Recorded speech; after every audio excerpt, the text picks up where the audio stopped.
Oke, kita langsung lanjut menuju ke Prof. Hipnu. Tadi kan Prof. Hipnu menyampaikan ya kalau Peggy bebas, potensi 7 terpidana lainnya ini juga bisa bebas. Tapi korelasi antara Peggy dengan 7 terpidana ini gimana itu, Prof? Ya, jadi begini, kita ulangi lagi.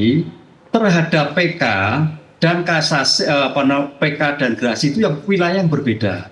Kalau kasasi itu bisa membebaskan, tapi kalau gerasi tidak bisa membebaskan. Gerasi itu ampunan pada presiden sebagai kepala negara. Itu kunci satu. Kemudian yang kedua, terkait dengan 7 tersangka, 7 terdakwa yang sudah ada terpidana. Ini kita objektif, Mbak. Nggak mungkin dari 7 itu bebas semua, nggak mungkin. Nggak mungkin. Pasti ada 1-2, ya. Karena bukti awal yang ditemukan menjadikan bebas. Karena kita lihat, kasus ini adalah kasus penyertaan. Yang tadinya 13 tersangka menjadi 8 tersangka. Korbannya ada yang mati. 2 lagi, jadi nggak mungkin semuanya bebas. Oleh karena itu, dari 7 ini kira-kira yang berpotensi bebas yang apalah ini harus studi kasus. Kita harus uji semuanya. 7 ini siapa yang paling bebas, perannya bagaimana. Disinilah yang saya kira harus diluruskan. Tidak mungkin semua bebas, enggak. Ada yang bebas, iya. Tapi ada yang tadi iya. Karena pasti dalam penyertaan itu pelakunya masing peran-peran beda. Mungkin di antara yang tidak tahu apa-apa baru bisa. Ada di antara itu baru bisa. Tapi ada yang pelaku benar, ya nggak mungkin upaya hukum dikabulkan. Disinilah saya kira nanti Hakim PK akan melihat secara objektif dari keseluruhan meeting of mind dari penyertaan 13 tersangka yang 3 DPO tadi, Mbak. Baik, kita ke Pak Ugro. Pak Ugro, setelah penetapan Peggy sebagai tersangka dinyatakan gugur, langkah apa yang terus harus dilakukan oleh pihak kepolisian baik terhadap Peggy Setiawan maupun terhadap kasus Vina ini?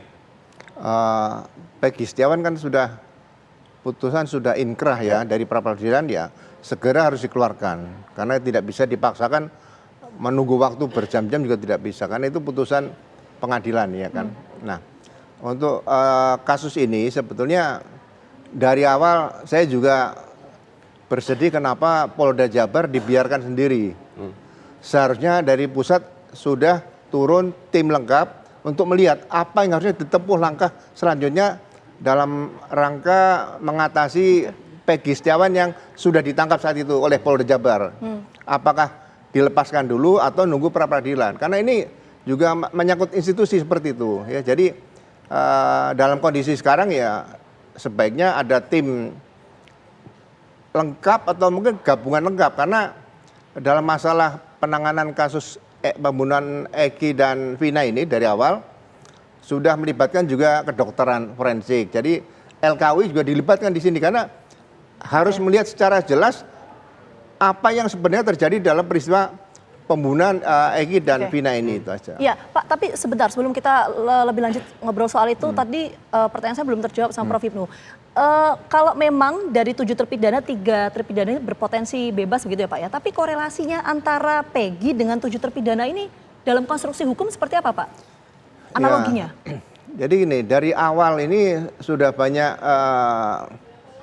ketidaktaatan pada hukum acara pidana atau peraturan-peraturan Kapolri yang ada dan peraturan Kabar Reskrim yang ada, masalah penangkapan dan sebagainya. Jadi alat bukti yang berkaitan dengan pembuktian secara saintifik itu harusnya benar-benar mendukung pada saat proses awal.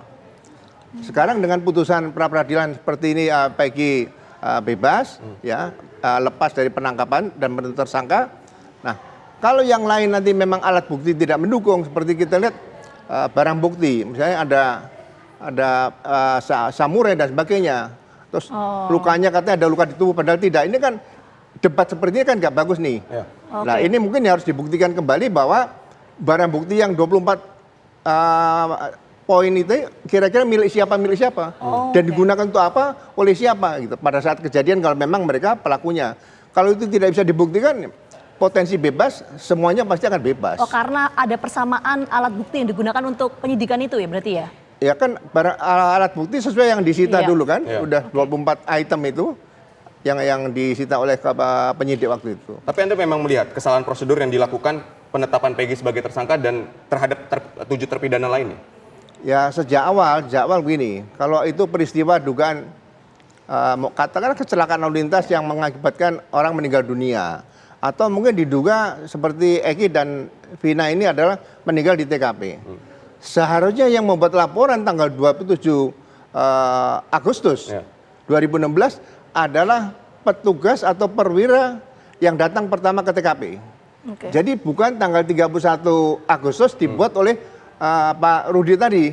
Ini ada apa sebenarnya? Itu sudah bagi saya yang pernah diresearch ini kesalahan fatal. Jadi jangan sampai orang yang tidak tahu peristiwa seolah-olah tahu peristiwa. Tapi kalau yang melihat mayat pertama kali di lokasi atau ada yang masih hidup, itu yang harus membuat laporan polisi model A oleh petugas yang datang ke TKP. Itu yang mungkin tidak pernah saya lihat. Oke, yang menarik ini soal persamaan alat bukti. Kita tanyakan ke Bang Insan. Bang Insan, apakah, ini kita agak flashback sedikit ya, apakah ketika proses penyidikan ini alat bukti yang digunakan oleh penyidik untuk memeriksa Peggy Setiawan ini sama dengan 7 terpidana lainnya? Iya, tentunya sama. Karena alat bukti yang disampaikan itu yang pertama seperti visum korban Vina dan Eki. Kemudian juga putusan pengadilan yang telah berkekuatan hukum tetap. Ya kan? Itu juga masuk. Kemudian permohonan gerasi juga. Permohonan gerasi para terpidana juga masuk dijadikan sebagai alat bukti. Kemudian manajemen penyidikan, penetapan tersangka, kemudian surat perintah penahanan dan sebagainya. Pokoknya komplit itu. Yang pasti bahwa surat yang disampaikan oleh pihak termohon dalam hal ini Polda Jawa Barat itu sekitar dari daftar yang saya amatin itu sekitar 71 apa 73 gitu. Baik. Kira-kira itu jumlahnya, Mbak. Baik, Bang Insan. Dari kuasa hukum sendiri, setelah Peggy keluar dari tahanan Polda Jawa Barat, langkah hukum seperti apa yang akan ditempuh oleh kuasa hukum Peggy Setiawan? Iya, artinya kami ini masih konsentrasinya bagaimana sesegera mungkin Peggy dikeluarkan dari rumah tahanan Polda Jawa Barat. Kalau yang kemudian langkah hukum berikutnya, tentunya semua keputusan ini kami serahkan kepada Peggy Setiawan. Kira-kira nanti kami bisa berdiskusi sama yang bersangkutan langsung pada saat beliau sudah dibebaskan. Jadi kami nggak tergesa-gesa juga harus ambil langkah hukum apa, langkah hukum A, B, C. Menurut hemat kami semua terpulang di keputusannya pada Peggy Setiawan, Mbak.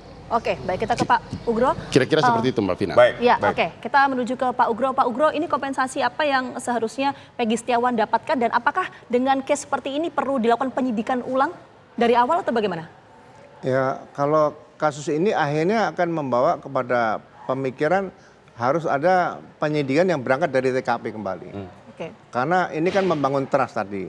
Tapi kalau Peggy yang sekarang ini yang dibebaskan oleh pra-peradilan, ya mereka tetap dapat mempunyai hak untuk mengajukan pra-peradilan kembali untuk rehabilitasi dan ganti rugi.